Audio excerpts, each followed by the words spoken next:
in the moments since Greg had left her. During that tiny window of time, the flames had more than doubled in height and intensity, and their all-consuming heat sucked so much oxygen from the air she could barely maintain consciousness.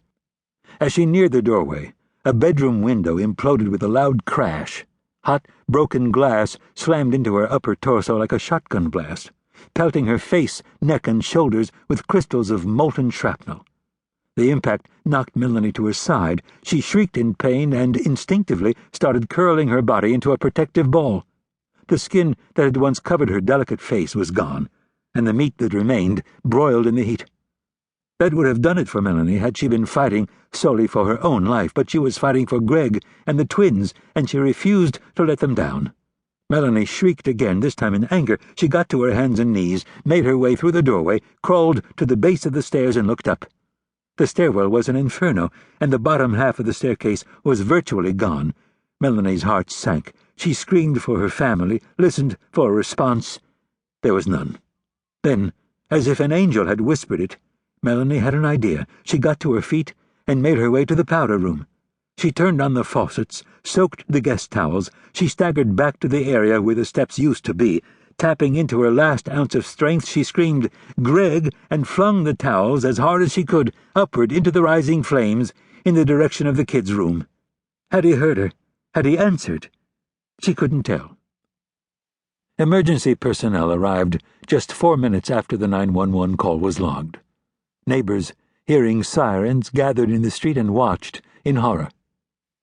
Later, when reconstructing the events at the scene, firefighters determined Greg had made it to the children's room, opened the window, and hung a sheet from it to alert rescuers to the location. He'd had the presence of mind to gather both girls in his arms on the floor beneath him before dying. Firefighters entering the bedroom through the window were impressed to find wet towels covering the girls' faces. This is what saved their lives that night, they decided, though one of the twins died later on in the hospital. "Son of a bitch," Augustus Quinn said. "You are one tough son of a bitch, I'll give you that." Shakespeare was not, but Creed should have been dead by now and wasn't. "Let's call it a night," Quinn said. They were on opposite sides of prison cell bars, 60 feet below the Earth's surface. It took a while, but Donovan Creed staggered to his feet, a vantage point from which he now grinned at the hideous giant manning the torture device.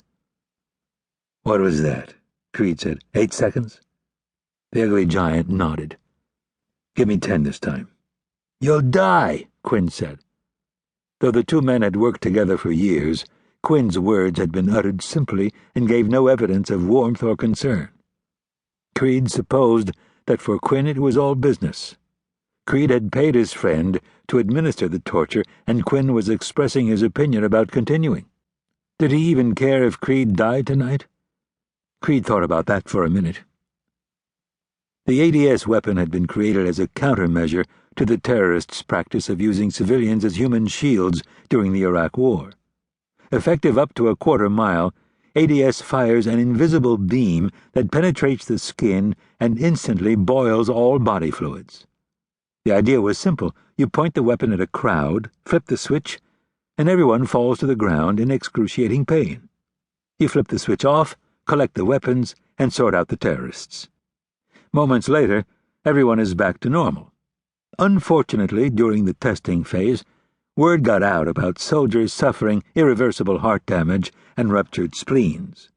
When human rights organizations got involved, the public outcry was so severe the weapon had to be scrapped. Donovan Creed had been among the first to test the original ADS weapon without receiving permanent organ or tissue damage. From the first exposure, he believed the weapon held enormous potential as a field torture device, provided it could be modified to a handheld size. To that effect, Creed had persuaded the military to allow one of the original prototypes to go missing long enough for his geek squad to turn it into a sort of ham radio project. The weapon currently aimed at Creed through the prison bars was one of a set of 3 that had been produced to date. The other 2 were locked in a hidden closet 20 feet away. These 3 weapons were second generation, meaning they were much smaller than the original, but not as small as they would ultimately need.